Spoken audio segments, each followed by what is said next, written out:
Hi, how's it going? I'm Marlene. Thanks for wandering by. So today for hashtag October Deck Fest, this is me just naming how I want to show you all of the spooky, creepy, Halloween, dark decks for the month of October. But for today's video, I wanted to do something slightly more serious and talk about death cards and compare death cards from a bunch of different decks. And I brought out, I pulled down from my altar, this is Santa Muerte. And I got this, this little statuette from Etsy. If I remember, I'll put the link to that Etsy shop in the description box below. I can't remember the name off the top of my head right this 5 minutes. So I pulled out Santa Muerte. Santa Muerte is a death goddess that I work with. And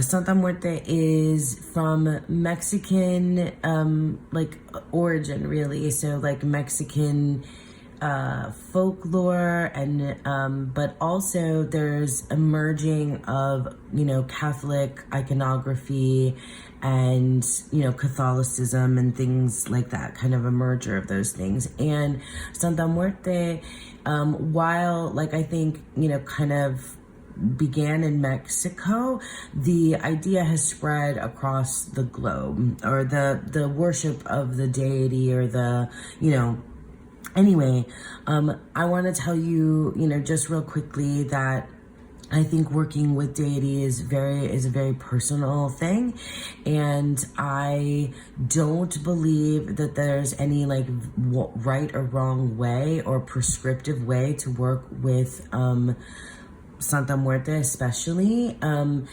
there's a lot out there, so don't feel like you have to do things, you know, any particular type of way. I'm here to say that, yeah. Anyway, but yeah, so La Santa, you know, is a death goddess, and she is, you know, a guide for understanding death. She is someone who the outcasts call upon, traditionally. She's also, you know, she merges the imagery of Mother Mary, the Virgin Mary, with like Reaper imagery. So like you see like the skeleton, you know, symbol, but you also see these other types of, you know, like the rose associated with the Virgin Mary, with the Mother Mary. So there's this like mother death goddess, but there's also, yeah, like it's, you know, like death, creation and death, you know, life and death moving, you know, inextricably linked with one another. And that's, I feel like Santa Muerte, you know, La Santa is here for me. I won't get too far into it, here for me to become more comfortable with the idea of mortality, of death, and yeah, and rebirth and change and moving on, and yeah, like journeying as well. And this particular, you know, Samhain season, as we lead up to Samhain, I am very much feeling that, like, out with, you know, not out with the old, but like definitely like changing. Like I definitely feel like something within me is really, you know, changing. And within my, yeah, I don't know, my psyche, my soul, my practice, my, you know, maybe it's not like very apparent in my day-to-day life, but I definitely feel like a transition and a change happening personally on my own like personal path. So that's why I brought La Santa out, and I have a stack of decks that I wanted to go through and show you the death card, and we'll make some comparisons of them.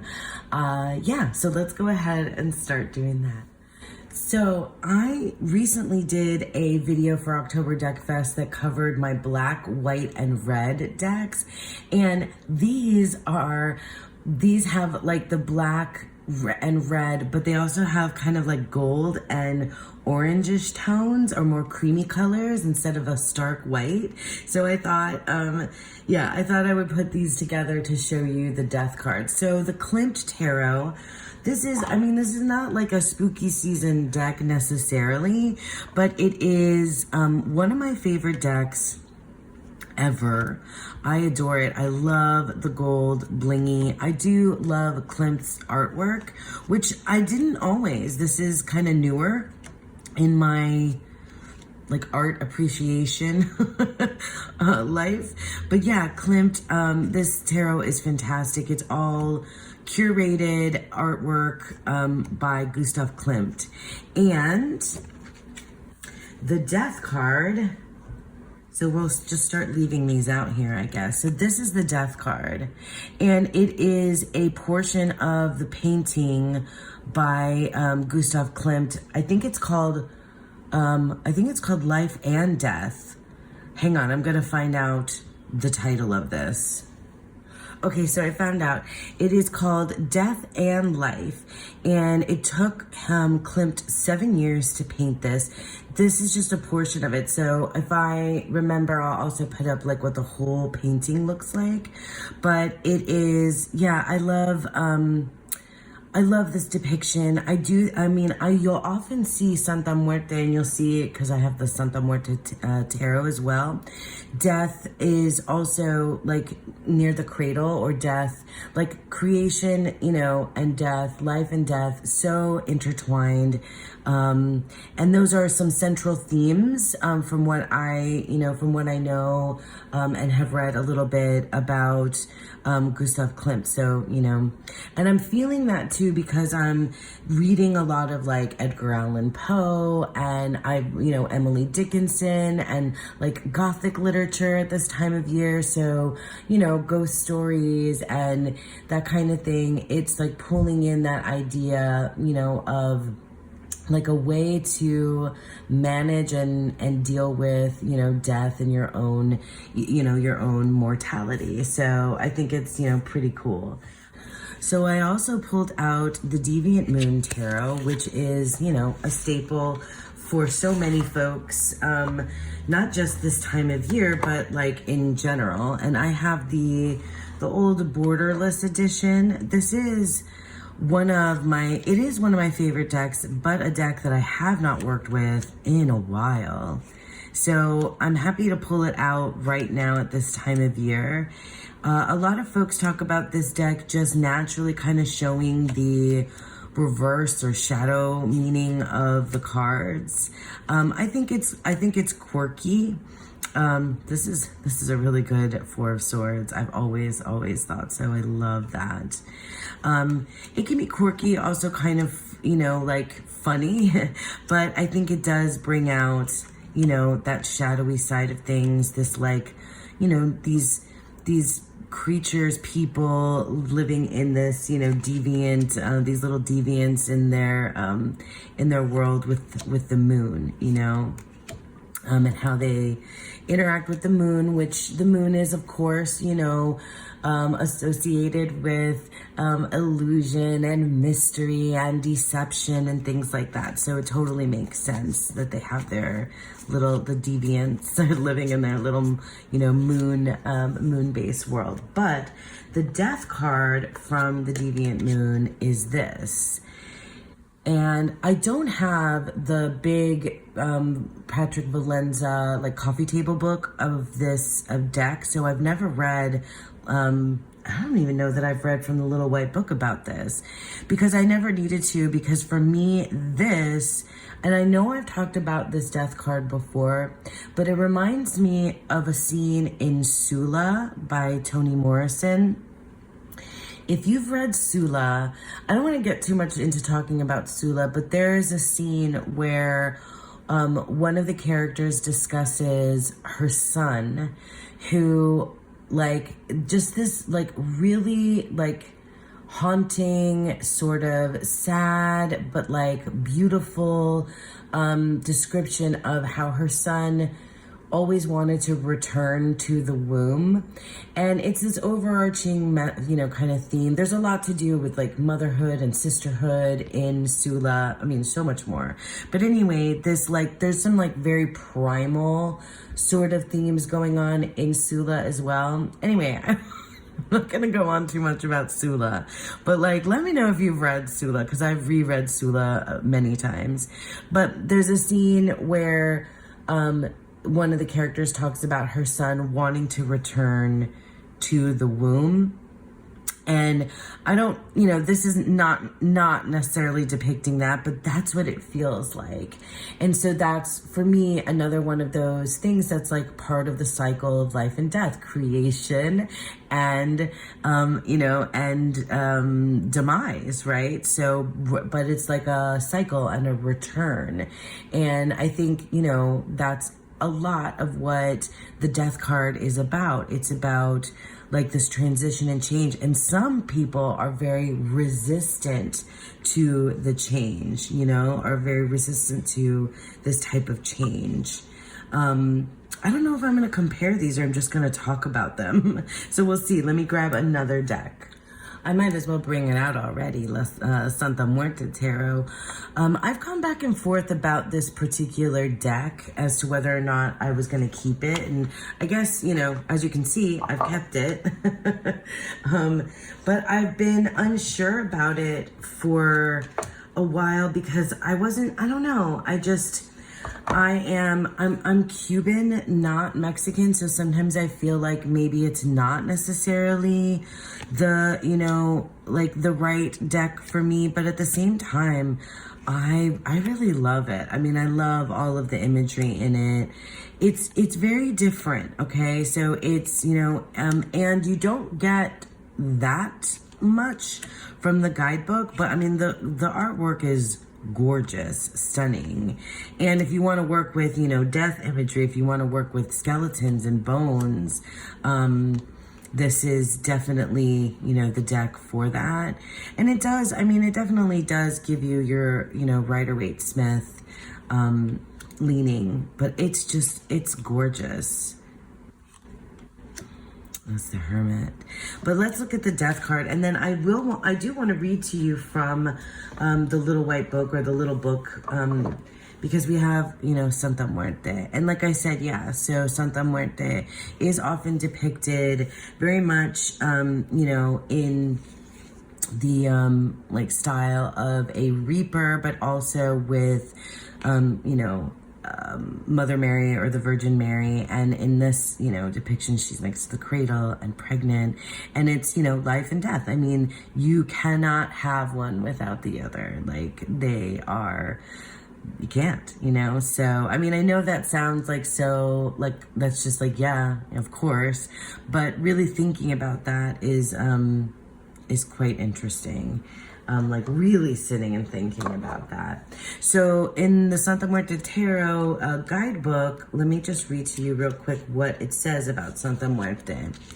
So Santa Muerte, a profound transformation, a renewal, a true and proper revolution. If it is life that generates death, then death generates life.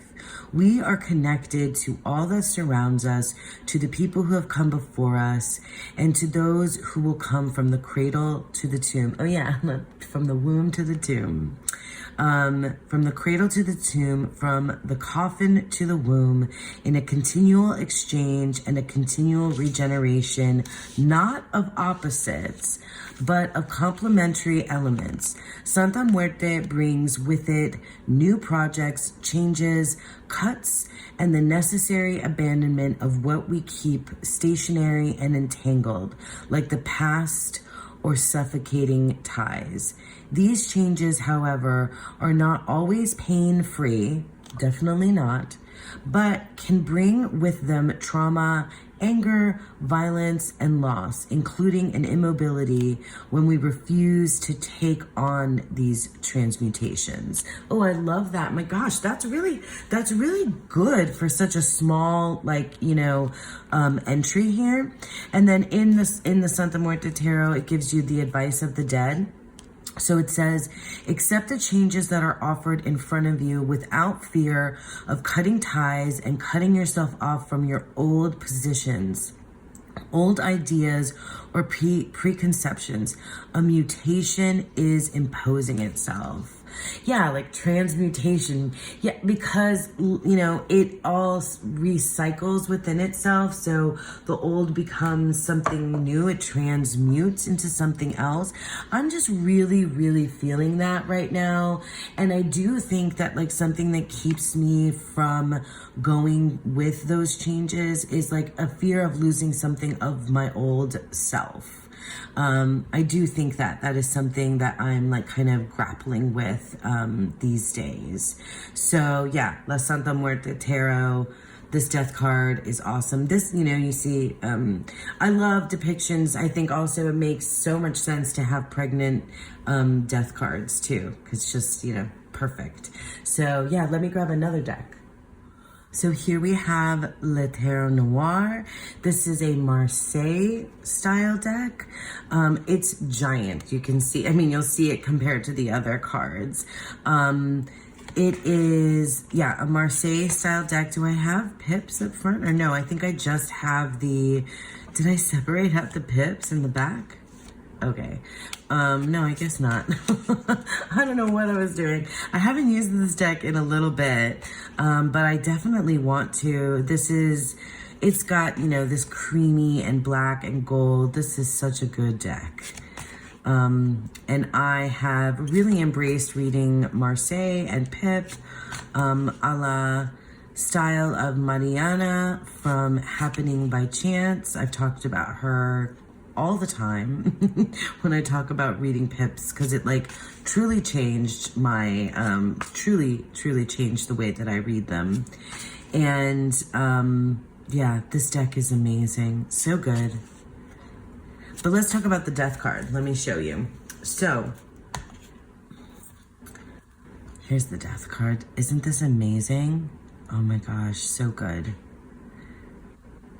I do love the hands coming up from the ground here as well. I'm not sure if that's typical. I don't think so, question mark, if that's typical, but the Reaper imagery, the scythe, is very much, traditional.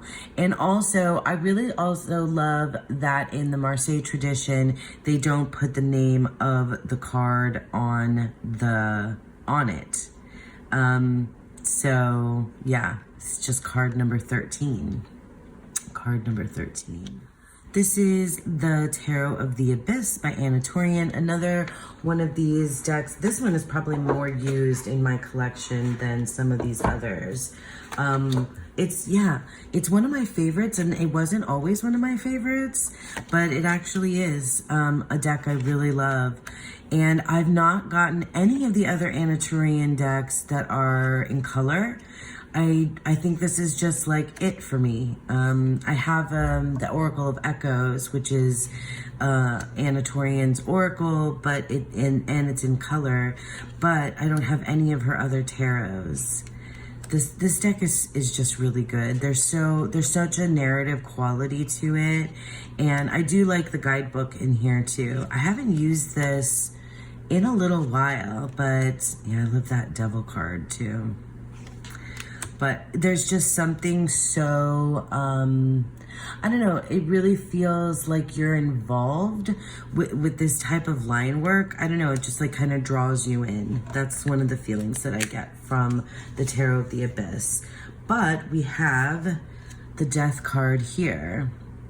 I love crones on death cards as well. And this is really like this overarching kind of, I don't know, it feels very just like universal, big themes, right? So we're like Earth, we've got Mother Earth, we've got sort of like this like, I don't know, inner and out, like galaxy kind of happening in here with the landscape in the back and this like connection between the land and the human, or death as a goddess figure. Let's read the guidebook on this one and see what it has to say. So, death. She has walked the earth since the beginning of time. So, death goddess. Yeah, death goddess vibes. Her expression is pensive and solemn, as she strolls up and down the annals of the earth, a tireless presence unseen yet felt by all. She is death, the bringer of change and transformation. She waits within the liminal state and hears the call of transmutation. Her roots dig deep into creation itself. Her core is the endless night sky, where stars collapse and are reborn in an endless cycle that she calls home. She is the door that opens when all else closes. When the death card makes its presence known in your spread, it rarely indicates the literal death of a loved one. The major arcana card is powerful indeed, typically depicting life-altering changes. It represents a very important ending in your life, but also the beginning of a new period. It is metamorphic in its message. I really love that the word transmutation is popping up across these different cards, or these different decks. Yeah, I really love that. I definitely think, I haven't like been pulling the death card a lot, but I've been like, it's like a self-imposed sort of understanding of my like own changes that are happening right now. So yeah, let's look at another deck. So here we have the Marigold Tarot, and definitely talking about black and gold. This is an indie deck that I've had for some time. It is a pip deck, and I know some folks struggle with this. Here are the backs. This is delicious to shuffle, by the way. I know some folks struggle with this because there are, I don't know, some very kind of like pippish representations, and some that feel, you know, more scenic than others. And then, but I have not read with this deck since I started reading like the new way that I read pip decks. So I'll be excited to try that out sometime soon. Yeah. So the Marigold Tarot, let's take a look at the death card here. Okay. Wow. So this really feels more, I don't know.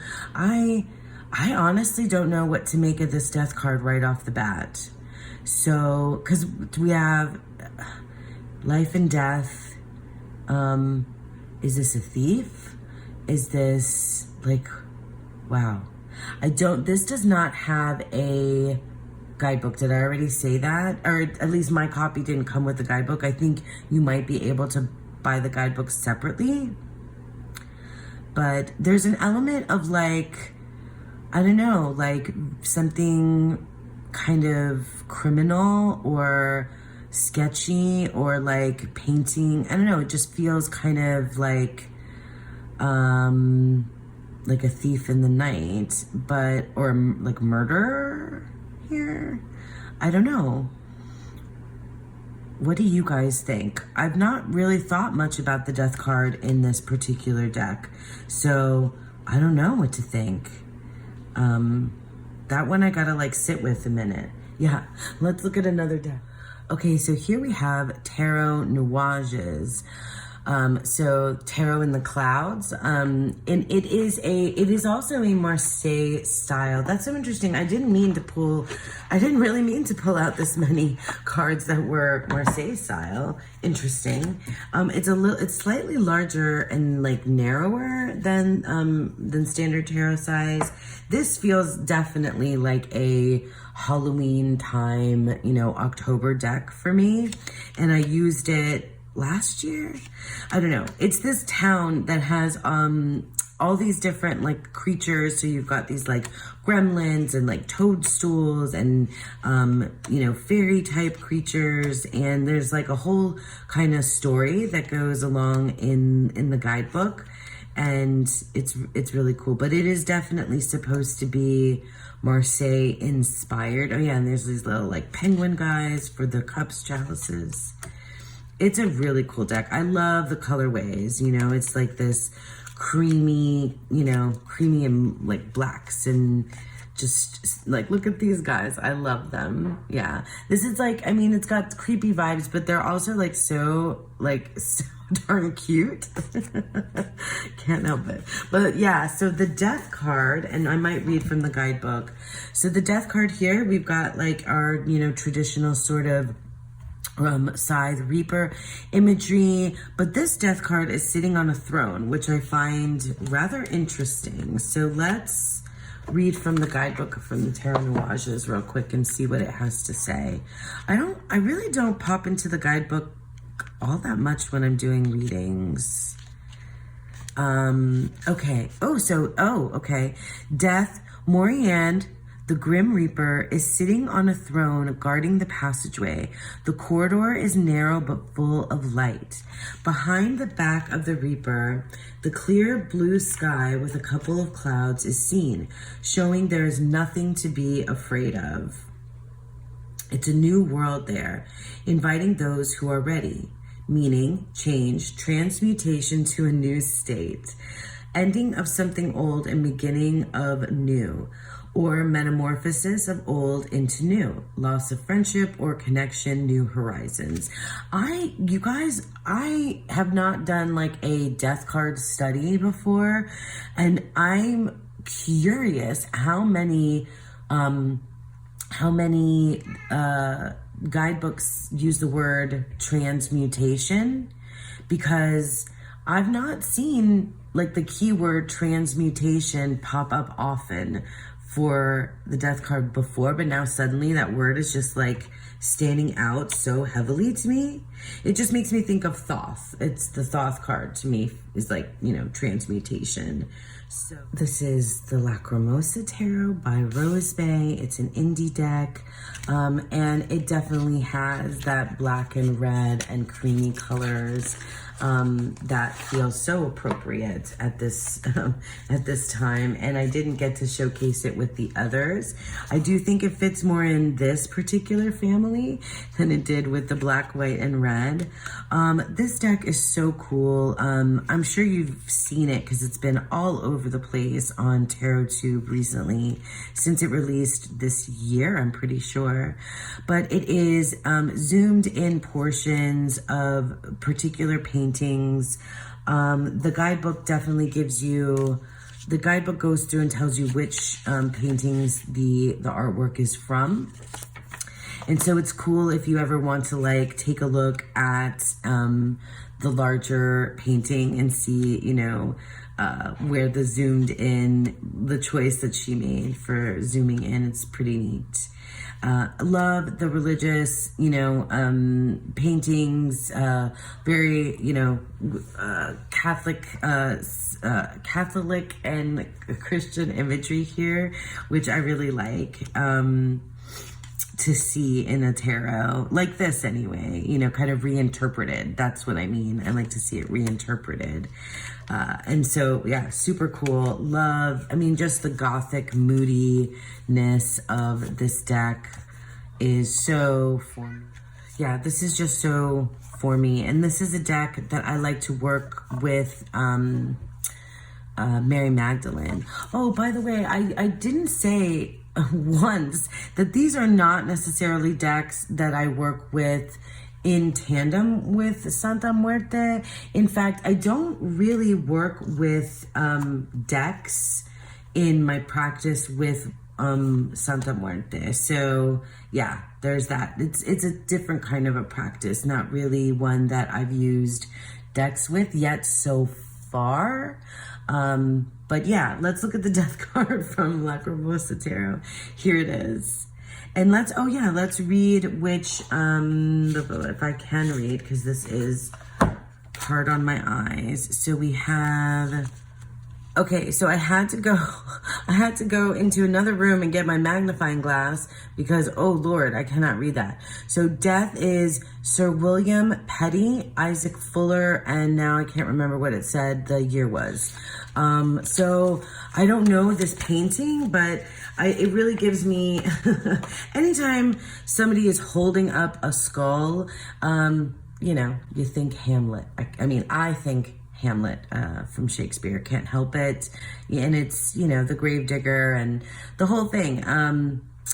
It's, yeah, thinking about life and death and what a person's life meant, you know, legacy, that kind of thing, and what is, you know, what is it all for? And then you have this dark moon eclipse sort of going back here, which is really, really cool as well. I really like that one a lot. So I have for you one more is the Thoth deck. You know, I love the Thoth Tarot. This is my trimmed copy that I did a micro border of and edged it in brown. I don't need to show you, you know, the Thoth deck too much. Many of you have, you know, seen it, but I can't help it. I like to show, I like to show the Thoth Tarot. It has my favorite death card of all, and it is this. So it is, gosh, it fits in beautifully with the rest of these cards, and these colorways, right? So like the black and the golds, this has definitely more blues and browns and earthy tones, but the Reaper, and you've got the Saturn, you know, depiction here, as well in the way that the Reaper's body or bones are. And then you have, it's a Scorpio card. And by the way, I didn't even mention that. So like the death card, the Scorpio season is, you know, begins in Halloween. So we're almost there. We're going to be, beginning Scorpio season. So we'll have, you know, the death card is the card of the season for when it's Samhain. So that's a really cool thing too, if you didn't happen to know that. But so you have the representations of, you know, Scorpio here with the scorpion, the snake, and then the eagle up above. So that's really cool too. And just the transmutation feeling of like, you know, the cycles of life down into the mud and the muck and, you know, the decay and disintegration, and then the rebirth above as well, you know, going back. So I absolutely love the death card from the Thoth Tarot as well. Okay. So that's it. I put La Santa in the middle and rearranged sort of for her photo shoot with all of these amazing death cards around her. So I think that's, you know, a very appropriate and fitting way to end this particular video. I hope that you guys enjoyed that. It was, you know, really interesting to me to go through and look at all these gorgeous decks and these particular death cards, especially when it's a theme that is so, you know, it resonates with so many of us right now at this time of year, and particularly for me, that I feel like I'm definitely going through some changes. And yeah, so thank you guys so much for sticking with me. I hope that you enjoyed that, and I hope that you all have a beautiful, wonderful day. Bye.